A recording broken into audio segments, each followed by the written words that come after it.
Hello ಗೆಳೆಯರೆ, ತಮ್ಮೆಲ್ಲರಿಗೂ prelims booster ಕಾರ್ಯಕ್ರಮಕ್ಕೆ ಸ್ವಾಗತ. ಇವತ್ತಿನ ಸಂಚಿಕೆಯಲ್ಲಿ ಟಾರ್ಗೆಟ್ ಒಲಿಂಪಿಕ್ ಪೋಡಿಯಂ ಸ್ಕೀಮಿಗೆ ಸಂಬಂಧಿಸಿದಂತೆ ಮಾಹಿತಿಯನ್ನು ನೋಡೋಣ.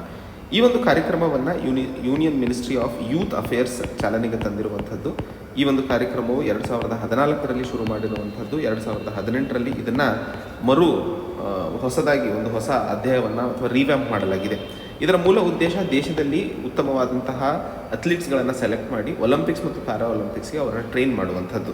ಈ ಒಂದು ಕಾರ್ಯಕ್ರಮಕ್ಕೆ ಫಂಡಿಂಗ್ ಎಲ್ಲಿಂದ ಸಿಗುತ್ತೆ ಅಂತಂದರೆ ನ್ಯಾಷನಲ್ ಸ್ಪೋರ್ಟ್ಸ್ ಡೆವಲಪ್ಮೆಂಟ್ ಫಂಡ್ ಮತ್ತು ಖೇಲೋ ಇಂಡಿಯಾ ಸ್ಕೀಮಿಂದ ಇದಕ್ಕೆ ಫಂಡ್ಸ್ಗಳನ್ನು ಒದಗಿಸಲಾಗ್ತಿದೆ ಅನ್ನುವಂಥದ್ದು. ಇದಲ್ಲದೆ ಈ ಒಂದು ಕಾರ್ಯಕ್ರಮದ ಅಡಿಯಲ್ಲಿ ಮಿಷನ್ ಒಲಿಂಪಿಕ್ ಸೆಲ್ ಅನ್ನುವಂಥದ್ದನ್ನು ರಚಿಸಲಾಗಿದೆ. ಈ ಮಿಷನ್ ಒಲಿಂಪಿಕ್ ಸೆಲ್ ವಾರಕ್ಕೊಮ್ಮೆ ಮೀಟ್ ಆಗಿಬಿಟ್ಟು ಯಾವ ರೀತಿ ಸೆಲೆಕ್ಷನ್ ಕಮಿಟಿನ ಕೆಲಸ ಮಾಡ್ತಾ ಇದೆ, ಯಾವ ರೀತಿ ಅಥ್ಲೀಟ್ಸ್ಗಳು ಟ್ರೈನ್ ಆಗ್ತಿದ್ದಾರೆ ಅನ್ನುವಂಥ ವಿಷಯಕ್ಕೆ ಸಂಬಂಧಿಸಿದಂಥ ಮಾಹಿತಿಯನ್ನು ತಿಳ್ಕೊಳ್ಳುವಂಥದ್ದು ಅದರ ಮೂಲ ಉದ್ದೇಶವಾಗಿರುವಂಥದ್ದು. ನೋಡ್ತಾರೆ, ದೇಶದ ಒಲಿಂಪಿಕ್ನಲ್ಲಿ ಹೆಚ್ಚಿನ ಮೆಡಲ್ಸ್ ತರುವಂಥದ್ದು ಇದರ ಮೂಲ ಉದ್ದೇಶ.